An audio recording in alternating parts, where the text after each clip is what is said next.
Hey Tina, Hey, aloha, Dean. How are you doing? aloha. Oh my God, you have a different background. I just noticed that. Yeah, don't you love it? It's like this. It's the morning rays, and it's like a sunrise. It's so you. It's so awesome. Awesome. Oh, Looks I nice should though. thanks. I should send you a couple of pictures when I took of this, so You know you what? Do can that reply that. because it's probably better than my couch here. I look so comfortable, like right by my couch here. This is where I do my work sometimes. Yeah, but I like yours better. but Kind of, yours is more comfortable too. I like that too. yeah, kind of remind the time that we traveled to Southeast Asia. Oh It yeah, was that was like what, a so much year ago? fun. Yeah. 2019. Oh my God, that's like right before the virus. Yeah, Oh wait, wait. we were so lucky. I mean, we were so lucky to travel like three countries to and I'm that glad short we made amount. that decision. I'm glad that we make that decision. You know, I'm glad we did that too because although it was like short span in each country, it just means that we have to go back, and it was oh my god, it was so much fun. We gotta go back and show the audience places I that we know, like awesome. especially that. Do you remember going to Taiwan and going to the that fried chicken, that huge fried chicken? Oh my God, that's the best. You know what? I totally forgot about that. But how can I forget? Because you said, Tina, take a bite, take a bite, and I'm like, it's all right, doesn't look good. But then when I took a bite, I'm like, oh my God, this is the best fried chicken I ever have. It's like It was another one. it was so good. I was like one bite, and I was like, oh my God, Dean, seriously, that's the best fried chicken I ever have. We can't Oh my find. god, I mean, I have all kinds of fried chicken here, not the same thing. it's not the same. Yeah, Not the but same. it was a great trip, and recommend everyone to go travel the world. You know, When things clear up and everything clears out, please do well, travel. with my experience with COVID, I realized that life is so short, Dean. I'm glad that I did take that trip with you. It was Hmm. such an experience, and we just went with the flow. And life's so short, and I think we need to see the world before everything got wiped out. I know. Everything got wiped out by coronavirus, or or we we might die before we get to see the world. So I still have this opportunity to travel with you, or again, around the world, hopefully before I go, and not with the virus. My God, that was not a pleasant experience. So we're gonna talk about that. Yeah, we'll talk about this later. Hmm. So, uh, okay, let's recap what we discussed in the last episode. So, the last episode, we touched upon how your brother is doing, and I guess we can open it up again to how your brother is doing. And the last episode, we also focused on the importance of proning or prone position, which is lying face down on your stomach Right. to help oxygenate the body. Hmm. Oh, Dean, Yes, he's actually better now. He's not on assistant of the oxygen anymore. great, great. Yes, and with the prone position, oh my God, it's the improvement just rapid, like Wow. immediately, just the next day. So that's kind of confirmed what I have gone through, Mhm. experience, and also my friend as well, because I told my friend to do that, and she said, "Yes, Tina, absolutely prone, way to go." And with my own brother, I Mhm. mean, the next day, the saturation of the oxygen got much higher, and within a few days he's off the oxygen, and now he just going through recovery period. But now I don't have to text him every day anymore, trying to find out, like, are you okay, and Right, worry, because I know the virus can revert back and right. get worse. I recommend everyone to be proactive when you have this virus. Yeah. So That's very good advice. hmm yes, Yeah, because I went through before. You can't just go, oh, the doctor gave me medication. And right. as a matter of fact, his doctor forgot antibiotics Wait, you when he forgot sent to him home. prescribe antibiotics? Really? Yes, just Wow. steroid. But because I have gone through that, and also the other brother is a doctor, so we knew. I mean, we knew. My other doctor, brother doctor, actually called the doctor and said, "Hey, we need the antibiotics." And I was like, "Oh wow!" But I'm sure the doctor's busy, whatever, but that could happen to anyone. So if you True. anyone listen to this, if you have pneumonia, COVID pneumonia, make sure you have got steroid, you got your antibiotics. That's the main thing too. One of the many main things. So just wanted to kind of bring that up. You got to be proactive. Also, make appointment for follow-ups to do an X-ray.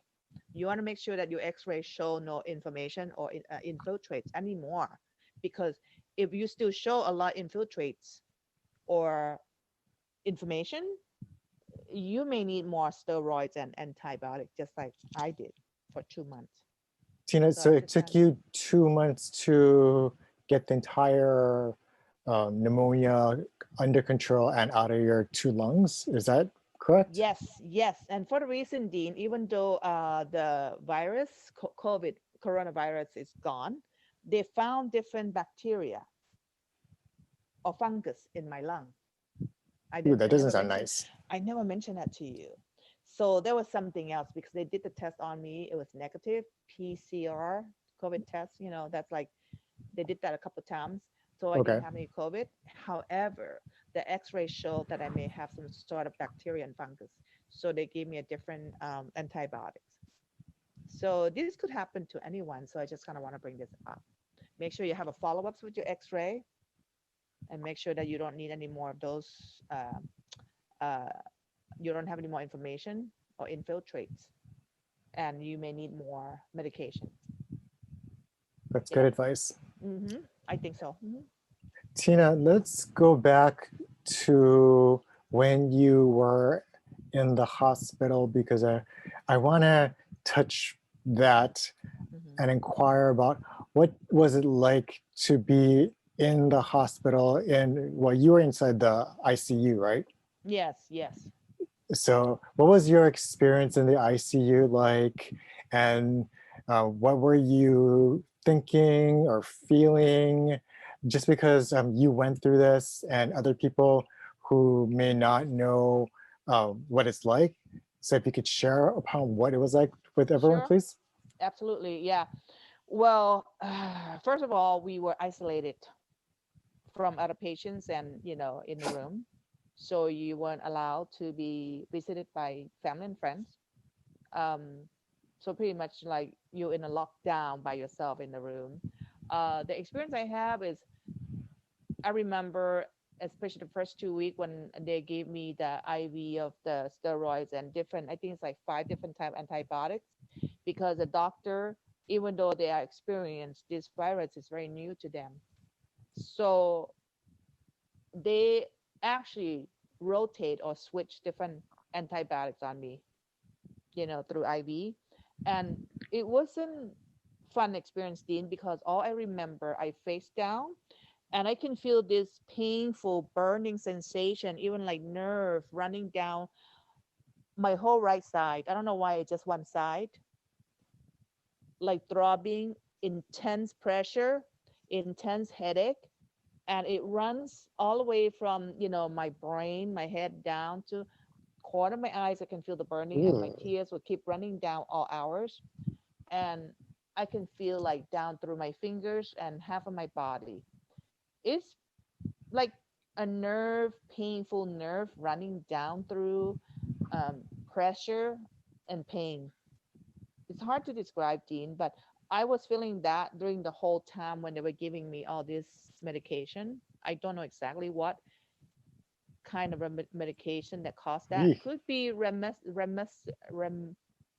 I never pronounced that properly. Remdesivir? God, you know how to pronounce that one. We'll have What to is look it that? up. What is that cocktail that President Trump received? Start with R. That I can't recall off the top of Yeah, my head I right think now. some of the audience probably know what it is, but it's the same type of cocktail.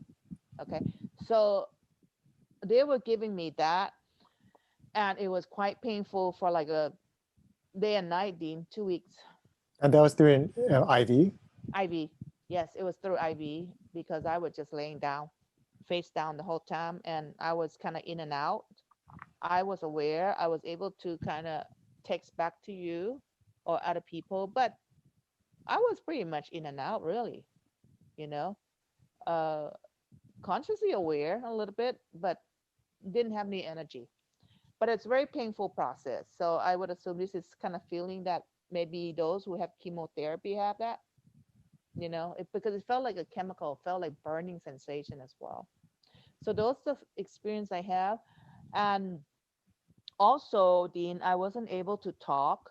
I wasn't able to move because every little tiny movement or even talking, Hmm. it made me realize now it takes energy. It takes oxygen.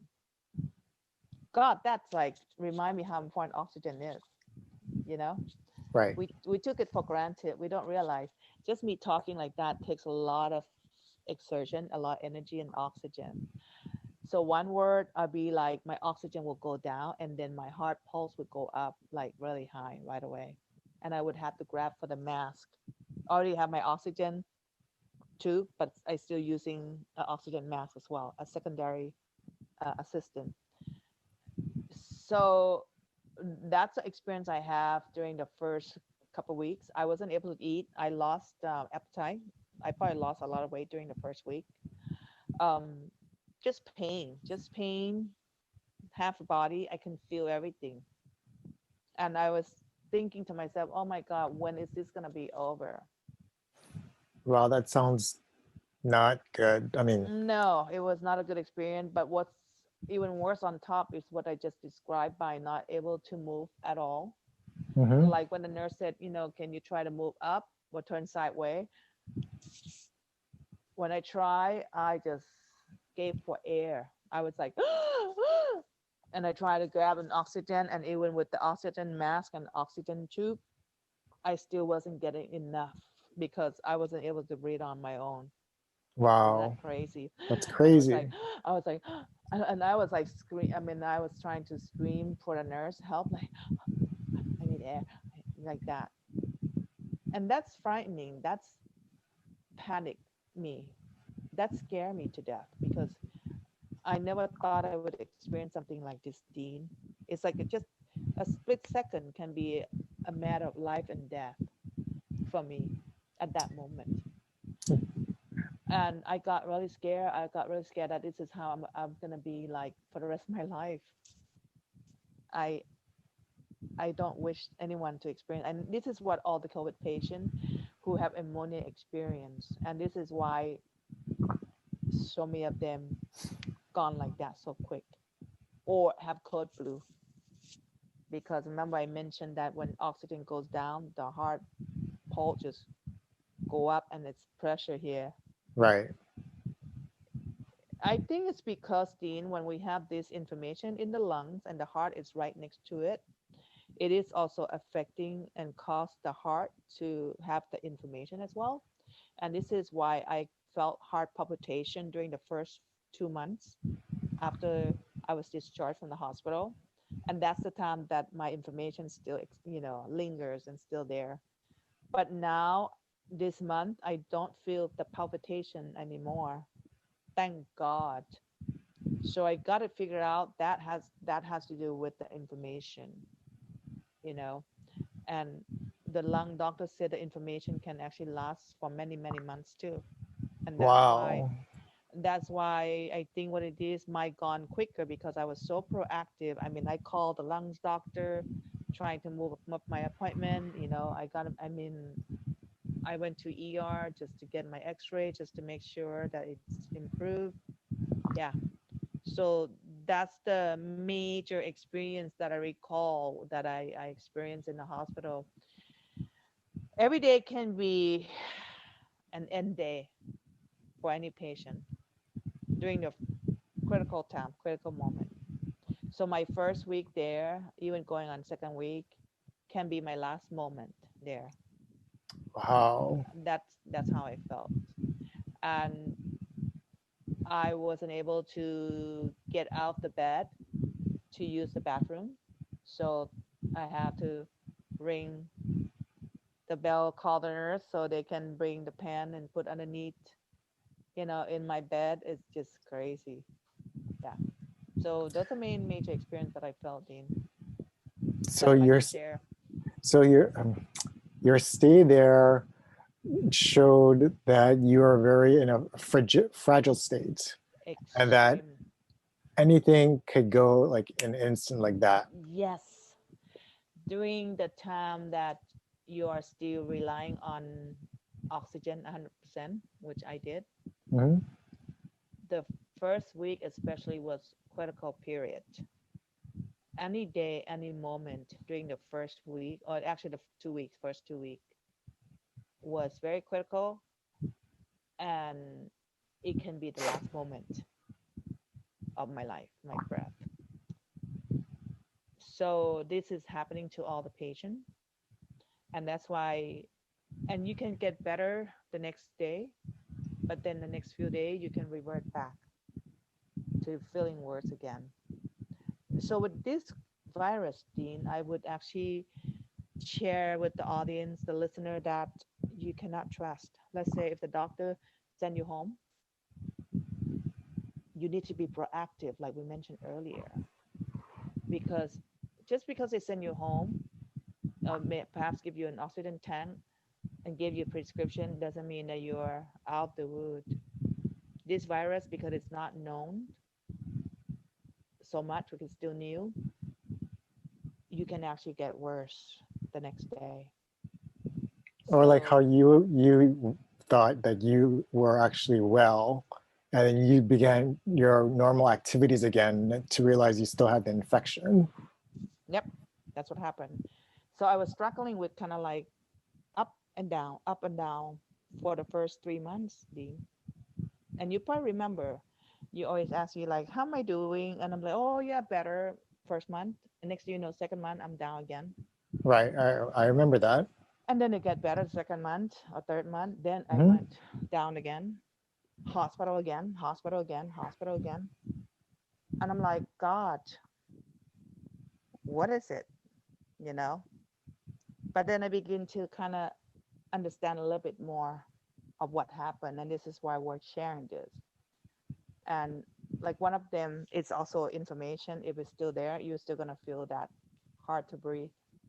You're still going to feel the heart palpitation. And this is why being proactive in follow up with doctor and get your x-ray done so you can see your x-ray if you still have that information and infiltrates or not. If you still do, you may want to get more steroid and antibiotics so it can go down. But the longer you let it lingers on, the longer it's going to take you to heal. Because you're going to lose a Right. lot of, you it's hard to breathe and you get tired all the time, even with talking. Not easy. Like this month, I feel so much better, but still, like when I talk a lot, I can still feel like tired. Yeah, I do feel that. So it's not completely gone, but I don't feel as tired as before. And I think because I get more, the inflammation's gone down, so I get more oxygen when I breathe and when I go for a walk. Yeah. So that's the major experience I had experience in the hospital, and everyone who had COVID, yes, definitely. Scary. Tina, Hmm. while you're in the hospital, what did the doctors prescribe for you? Do you recall? Yes, some of them. I know it's very much similar to what they prescribed to Trump, Hmm. ex-President Trump. Remdesivir, I think that's what it's pronounced. The kind of Decadron, which is another type of steroid, but also pres, president, prednisone. I think that's also another type of very strong steroid. There's two types of steroid, Decadron and prednisone. But Decadron was prescribed to me first during my stay in the hospital. The second week, that's when they switched to prednisone. So it's very strong steroid.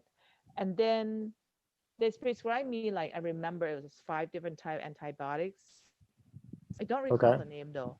But the reason they use five is not because I needed five. It's because they have no idea which one works, which one is going to work on me. So it's But just it, like a cocktail. yes, yes. It what's the name of the cocktail again? Like, It's a COVID cocktail. I think the bartender got to come up with the new cocktail now. It's called COVID cocktail. All right. And that's to like help you with remedy of the COVID. That would be funny. Actually, funny because some bartender might think about that and do it, right, Dean? They may. Yeah, they may. So yeah, so because like we mentioned earlier, this COVID is still new. So and I have it so severe. So they try a couple and then 4 or 5 days later they try the next one. 4 or 5 days later they try a different one, and sometimes they have two different one at the same time. And then they have blood clot medication because I wasn't able to move. And two things that most people die from: code blue, the heart, and also blood clot. Yeah. Right. So because a lot of patients cannot move, so that's what happened. So I had to give me injection in my stomach every day. So I'm not kidding you, Dean. I got bruises all over my arms and my stomach. It's like my whole body because I got injection every day. And my D dimer was high. My white blood cells was extremely high because of the steroid. So they have to give me insulin on top of it to, bring it down. So it's crazy. It's like they're using all this medication to help fight the virus, but at the same time, it's messed up my blood system. So they have to use more medication to balance it and bring it down. Does that make sense? And that's why I said this virus not only it's attack the lungs, it's the heart, your blood system, and your nervous and your muscular system. It's pretty much everything, your whole body system. And I felt everything, and now a lot more doctors are coming out with this information as well, that not only it attack lungs, but it's not just respiratory disease, it's the whole body disease. So that's why I said, wow, this virus is dangerous. So they gave you antibiotics, Hmm. steroids, and I Yeah. recall that you mentioned that you got received a plasma. Oh yes, I forgot to mention. So that's one of the thing too. It was the first thing that I heard from the nurse. Like, okay, we're gonna give you plasma. And this is how the nurse explained to me because I didn't understand at first. I didn't know. She go, it's like you have this like enemy, the virus, COVID, and then we put plasma. It's like you're a soldier that fighting with the enemies to kill the enemies. So you feel better. It sounds so good to me. So I go, okay, give me the soldiers, give me more soldiers. It's so cute the way she explained to me, like she explained to the kid, and I can actually visualize it. I'm a very visual person, so I can actually like see like my soldiers are fighting with the virus. And they give it to me. Normally they told me they give it to just one treatment per patient because the convalescent plasma are very hard to come by. It's not enough. But then during the second week, before they make decision to intubate me, my brother asked for a second treatment of plasma because you know he said, hey, she's at rock bottom already, so it doesn't hurt to try before we begin to intubate her, because once I get intubated, it's 50-50 chance and stay in ICU. It's 50-50 chance of coming back around. So the infectious doctor decided to approve of the second dose, and I truly feel that it worked because just a couple of days later, I feel slightly better, but it is better considering how bad I had it back because I couldn't open up my lung. I couldn't breathe.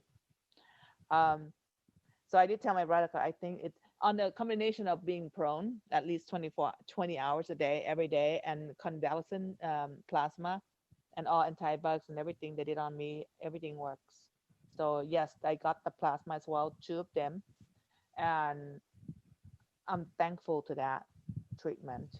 That saved my life. And speak of that, Dean, when I feel much better, perhaps in a month or two, I'm gonna go and donate my blood, so Good it for can, you. yeah, pay it forward. Good for you. I'm grateful. I actually went on a second month. I think it was December. but I was still like tired. And then the lady said, you know what? How do you feel right now? I said, I'm still like weak and tired. She said, no, don't do it right now because they're going to take a lot of blood from you and you're going to feel very tired. So, on top of what you're feeling right now, it's not good. So, she said, just wait until you fully 100% recover and then come back and donate the blood. And on top of that, when I donate my blood, I'll be able to find out the level of my antibodies as well. Oh, So, good for you. yeah, yeah. So I'll definitely do that. And I recommend everyone who had COVID before donate their plasma, their blood, please, because there's so many people like me. If hadn't been that plasma, I probably wouldn't make it. I wouldn't have my soldiers to fight for me. so so uh yeah, if you have a chance, please donate your blood. I'll do the same. It's just kind of like help other people who's have it as bad as I do and save their life. It's just kind of sad, for them to lose their life like that. It's very painful process to not able to breathe, Dean. Yes.